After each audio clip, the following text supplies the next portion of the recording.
hard to top Facing the Giants. I thought Facing the Giants was a great story. I thought Flywheel was a great story. And I thought, man, a marriage movie, there have been so many marriage movies. And yet, when I've seen everything from the action to the interaction, it's pretty phenomenal to me. I'm so excited about Fireproof. I mean, I can't tell you. This movie has almost every emotion you'd want to see in a movie. I believe that people are going to be laughing hard, crying hard in this movie, caught up in the romance of Caleb and Catherine, and then walking out of the theater with something to think about.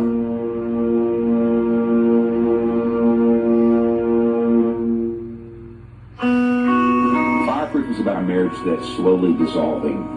And when the husband realizes that he has not been living his life the way the Lord intended, he tries to win her heart back right before they get a divorce. And Caleb goes on the Love Dare, which is a 40-day spiritual journey of what it means to study Scripture and love your wife like Christ loved the church. Alex and I were praying for a God idea. Facing the Giants had impacted so many people that we were wanting the Lord to lead the project. I was running around the block one day, and the Lord impressed on me to focus on marriage, which is not what I was inclined to do. When he brought the initial idea of the Love Dare and a story that would follow a man going through the Love Dare, there was a sense of rightness about it. Caleb, when two people get married, it's for better or for worse, for richer or for poor, in sickness and in health. I know that, but marriages aren't fireproof. Sometimes you get burned. People use the term trial by fire to talk about tribulation or difficult circumstances. And I was thinking, how ironic if the husband was a firefighter whose marriage is going through a fire in and of itself, symbolically. And although he puts out fires everywhere, he can't figure out how to put the fires out in his own marriage. It says in Hebrews that marriage should be held in honor above all. Of all the relationships God has created, between friends, between parents and children, between co-workers, marriage was the first one he started with. Marriage is a commitment for life. The good, the bad, and the ugly. Catherine and I were in love when we got married. But today, we're two very different people, all right? It's just not working out anymore.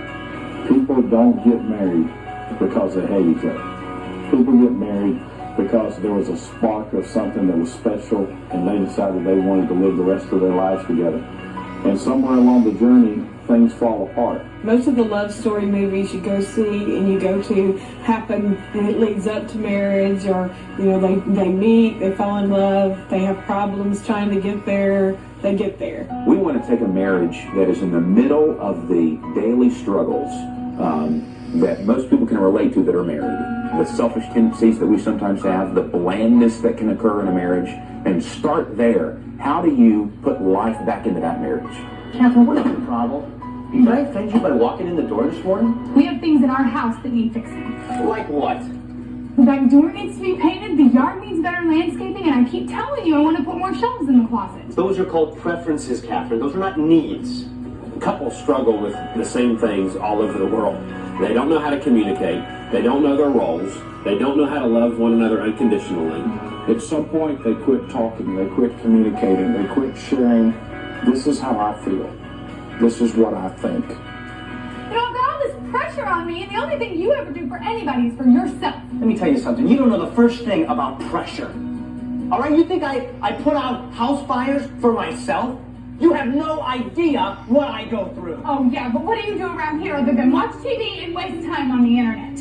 When a woman has been just wounded over and over and over again, at some point I think she starts to let it hurt her less and let it anger her more. Men are notorious for pursuing their wife's heart, learning about her as they're courting her, and then once they have her, they then move on and become infatuated with other things. A husband is to represent Christ to his bride. He is supposed to lay down his life for her. How am I supposed to show love to somebody over and over and over who constantly rejects me?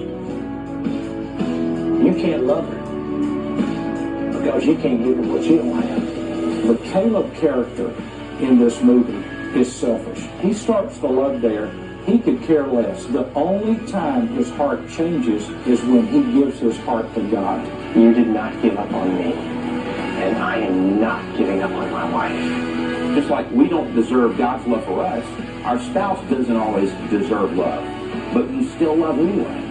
Hope doesn't have to end if they've been through a divorce in the past. That love doesn't have to end after the first year of marriage. I am sorry. I have been so selfish. For the past 7 years, I have trampled on you with my words and with my actions.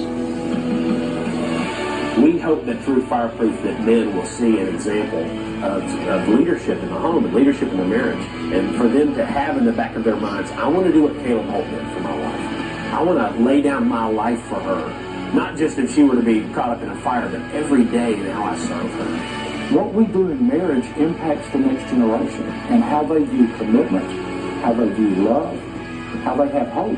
That they would walk out of the theater thinking that if they don't have a relationship with God, that they would want to establish one. That if they do have a relationship with God, that they want to go a step deeper in that relationship with the Lord. It's our hope that people will go see this movie and that those who are on their path to be married will learn something to help better fireproof them for the days ahead in their marriage. We want to help equip churches and pastors with more tools to minister to their flocks, to minister to their people, and give them a